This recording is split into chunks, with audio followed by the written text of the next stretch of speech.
Hi guys. I want to talk to you about something really quick, something that I spoke to God about. Throughout my whole time I spent with God, like we spoke about a lot of stuff. He actually brought some stuff to my attention too. But I want to talk about something. It's not that, let's just say, a lot of you guys, your family knew the whole time. This is very specific. It's not a word for everybody. Only if you are going to relate to this. Your family knew the whole time. As in, a lot of us are fighting generational curses. A lot of us, we have people in our family that are the devil's using to work against us. They are doing rituals. They are doing sacrificial rituals. They're trying to sabotage us because they don't want to see us moving ahead. These are the people in our family that looked down upon us, told us we're not going to be anything in life. And because every word curse they have spoken up against us, every wish and thought they had that was negative towards us, they see that it's not working. They see that God has his hands on our lives. They see that we're progressing, and they don't like that. They don't want to see you live a better life than they're living. They don't want to see you do the things they wish that they can do, right? They don't want to see you being blessed. A lot of these people, this is so hard to say, but it's the truth. A lot of these people, they disliked you from since you were a child. Maybe even from when you were in the womb. You get what I'm saying? And it's hard to understand that. Many won't understand that. If you're not going through this, you won't understand it, you know? But a lot of the stuff that they were doing to you, you know, at a young age, it's like they were trying to program you. Let me start with this. Today I was picking up my son because he wanted to walk home with his friends, and I had to run errands, and he walked home, but his friends walked home with him. So I'm like, hey, I'll drop your friends home. So we all got in the car, my son and his friends. We got in the car and we started driving. There's one of his friends that I noticed that I see him with all the time, and God spoke to me about this little boy. And you know, when you're a parent and you look at a child, you can see when a child is unique. You can see when a child is gifted. You get what I'm saying? Especially if you're gifted, especially if you have gifts. You can look at a child and that child's a prophet, or that child, God's going to use that child. That child's just special. You don't even have to see them do anything special or unique. You just know by looking at them. My son has a friend, and I saw him today. I'm like, hi, how are you? And I know this little boy is special. I say this to say that adults are not stupid. They know when they see you as a child, they can tell that you're different. They can tell that you're special, you're unique. They just know. They just know. A lot of these people in your family, they saw that. They saw from since you were a child, you were special, you were unique. Unfortunately, a lot of them really had red eyes, you know? Red eyes, evil eyes towards you. Red eyes, Jamaica, we call it red eyes. They just had malicious intentions. They saw that you were going to be something great. And because they didn't see that calling on their life, it intimidated them, right? So a lot of the time they tried to program you at a young age. They tried to program you into, you know, continuing specific family traditions that they know that if we got you to continue this, we know that you're going to have a messed up relationship with your child. We know you're going to have a messed up relationship when it comes to your job. We know you're going to have a messed up relationship. It's like they're grooming you for failure. You get what I'm saying? It's like a lot of the stuff that these people were telling you to do, you had to scratch your head, you raised your eyebrow, and you're like, why would a parent tell me to do this? You get what I'm saying? I'm going to give you guys a very sensitive example. It's something that I realized when I was talking to God over these 5 days. My aunt in my family, she's one of the people that practices witchcraft on the side, and no one knows, but I know. And there's another person in my family that does too, that's into that stuff, and they're very secretive about it. And I noticed that these two women, they were always, when I had my first son, Malachi, they were always telling me to not breastfeed him. And they would tell me to stop breastfeeding him when he was like 2 months, 3 months. Like, oh, stop breastfeeding him. He's going to depend on you so much. You know, leave him to cry. Don't pick him up every time he cries. Don't breastfeed him. He's going to, you know, it's not good for him. He's going to, you can't go anywhere if you keep breast. And I'm like, I would scratch my head and be like, why would you tell me not to breastfeed my child? He's not like 2 or something. Why would you tell me not to breastfeed my child? And breast milk is filled with nutrients. They're like, give him formula, give him formula, give him porridge, give him formula. I understand a lot of Jamaicans give their kids porridge. You get what I'm saying? Like, but you can do both. You get what I'm saying? And you can do both. And of course, babies kind of have porridge or whatever at that age. But they would tell me to start giving him formula early. They didn't want, every time I breastfed Malachi, it's like they would get angry. I can see it. They would get angry that I was breastfeeding him. Like, oh, stop breastfeeding him, stop breastfeeding him. Da, da, da. And they always used to say this to me. And I didn't know why until these 5 days I had a conversation with God. And he brought up a lot of stuff, guys, when I spent time with him. A lot of things. And I realized, I can't go into full details about everything, but I realized that a lot of times they were trying to program me into following specific toxic traditions so I can be like them. You get what I'm saying? So I can carry on their characteristics, right? Because they saw from a young age that I was just different. So when I was talking to God, I realized that the reason why they didn't want me to breastfeed my child was because they saw I was bonding with my child. A lot of the people in my family, they don't have relationships with their mothers and fathers. But with my kids, I'm extremely close to my kids, and we do a lot of the stuff that I never got to do when I was a kid. We do a lot, okay? We have an emotional, spiritual connection. I kiss my kids every single day. I can literally count on my one hand, how much times I remember my mom kissing me when I was a kid, okay? God is my witness. So when God was talking to me about this, he let me know that it's because they saw that I was bonding with my child, and it made them irritated that I was bonding with my child, because that's a tradition, a toxic tradition. Not bonding with your child is a toxic tradition that they wanted me to carry. You get what I'm saying? I don't care what excuse what they say or anybody says, to tell someone to not breastfeed their child, to not give them the best. Why would you tell anyone to not breastfeed your child? It's not like your child is 1 or 2 or 3. Your child is 2 months, 3 months. You get what I'm saying? So that's one example. This is not really an example that matches with that, but it's something that I noticed. When I was a kid and I was living with someone, one of these 2 women, I used to sneak in the cabinet to get like hot chocolate. You know how kids sneak in a cabinet, they like to use spoons to eat the hot chocolate and stuff like that? Because I used to have hot chocolate every morning. And one time I went to go look and I went to go get it. And I saw a big, this is gross, trigger warning. I saw phlegm, like someone horked and spit inside the chocolate. I'm not accusing the person, but I remember seeing it. And I didn't go back in there to eat it. But guess what?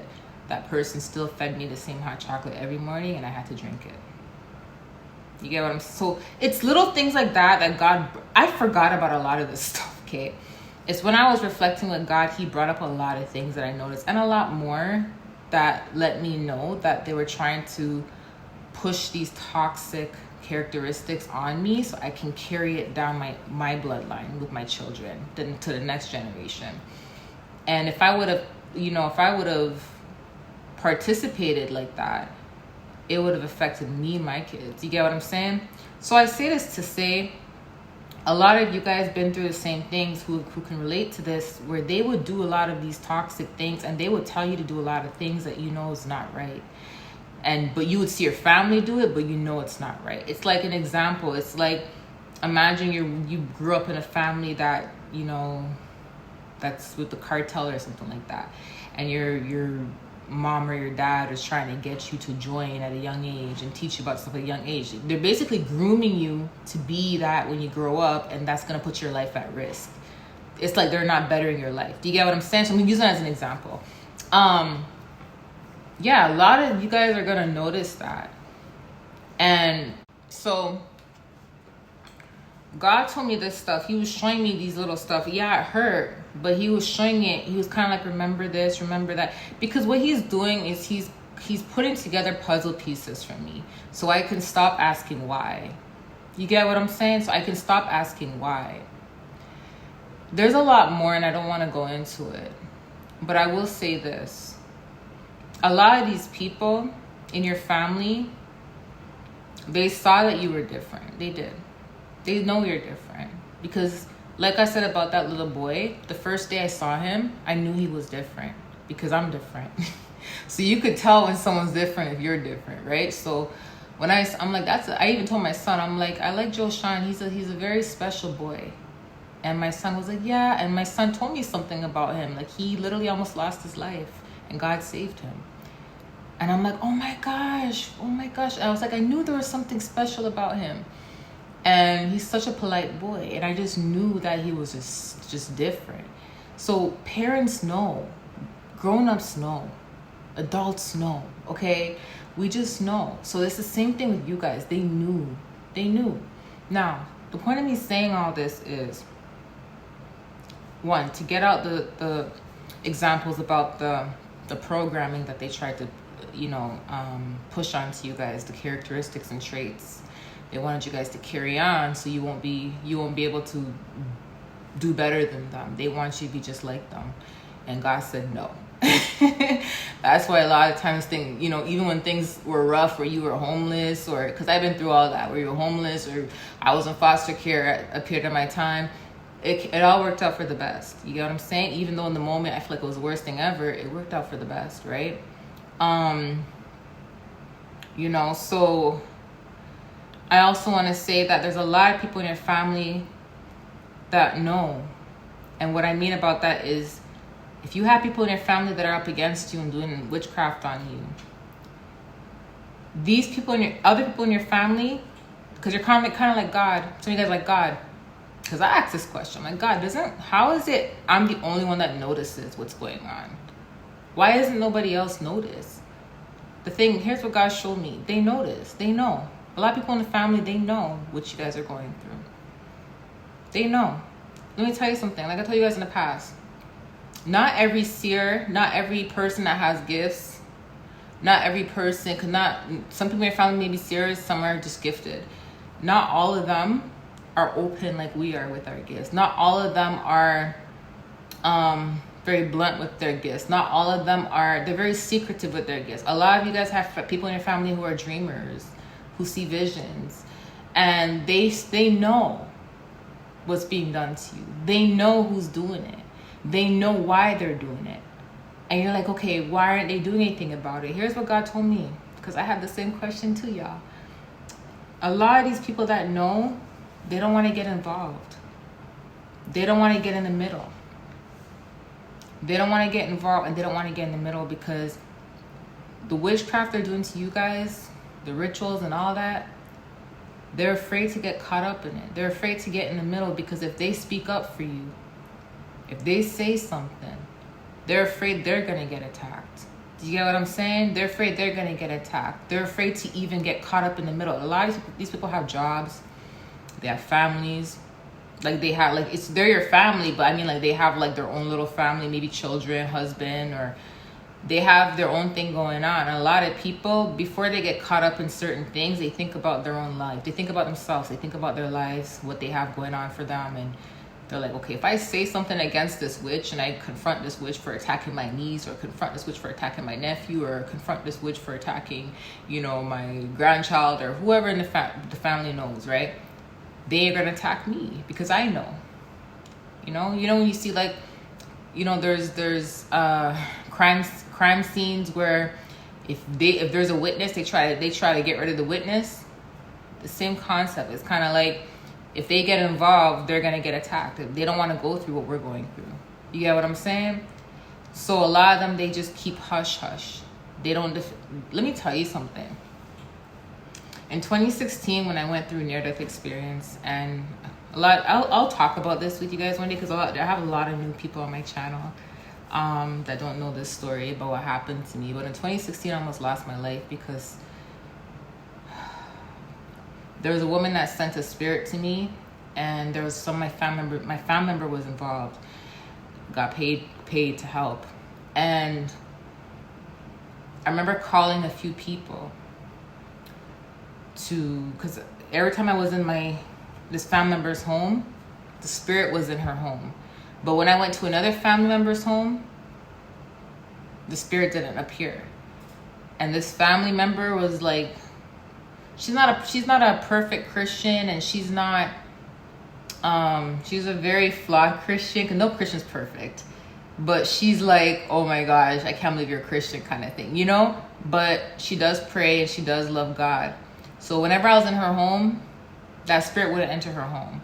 So I tried to take a taxi to her home, because I knew if I went to her home, she would pray over me. And when I went to her home, she didn't answer her door. I rang the doorbell, she didn't answer the door. So I had to go back to the same family member's house that I tried to get away from. And the family member was like, you see, that person didn't open the door for you. That person doesn't care about you. Trying to make it seem like this person didn't care about me. I found out years later from the family member that never opened the door that the reason why she didn't open the door was because the family member that I was staying with told her not to open the door. Then there's another family member I called, where I called her, I said I want to come over. She answered me. I'm like, can I come to your house and stay for a little bit, just for a couple days or a day? And she said, yeah, you can come. And then I don't know what happened. Hours later, she wasn't answering the text, nothing. And I was being attacked. And that same family member that I called to ask to go to her house, her son used to go through that. Her son went through spiritual warfare. Her son was attacked too, right? So she knew what was happening to me, but she didn't want to get involved. So a lot of people in your family, they know what's going on, but they just don't want to get in the middle of it.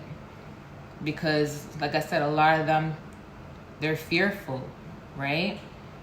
A lot of them, they're fearful of what they don't want to go through that, because they have things going on for them. And a lot of them also, they just don't want to get involved. Some of them are probably not fearful, but they don't want to get involved. So for those wondering, because these are some heavy questions that I had to ask God.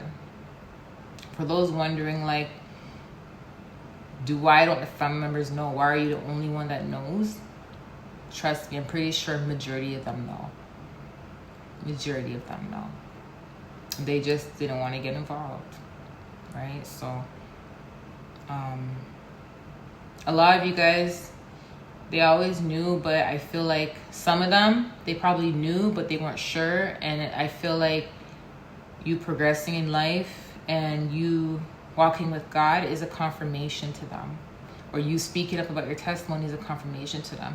And this is another reason why they attack us, because a part of them attacking us, it's not that they don't want us to be good or be better or to be, prosperous in life. A lot of it has to do with us getting our testimonies out and them trying to shut us up. But a lot of these people already knew. Some of them they suspected it, but just didn't have any confirmation, and some were fearful. So it's not that the other family members just didn't know. They knew. Okay. I love you guys. This was very sensitive. I wish I could tell you guys more, because God showed me some stuff. If I went into a lot of stuff that happened in my childhood, oh my gosh, you guys would be... And a lot of the stuff that I've been through, it just leads up to where I am today.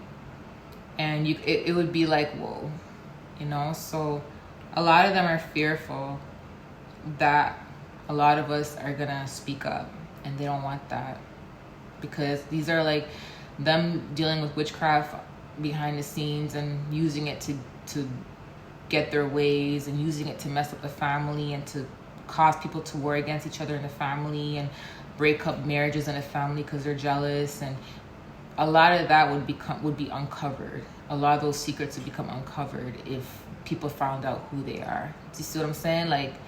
So I just want to share that with you, and I just want to say I love you guys. Be strong, and we're all going to get through this, okay? I promise you we're all going to get through this. God promises you we're all going to get through this, because I'm telling you.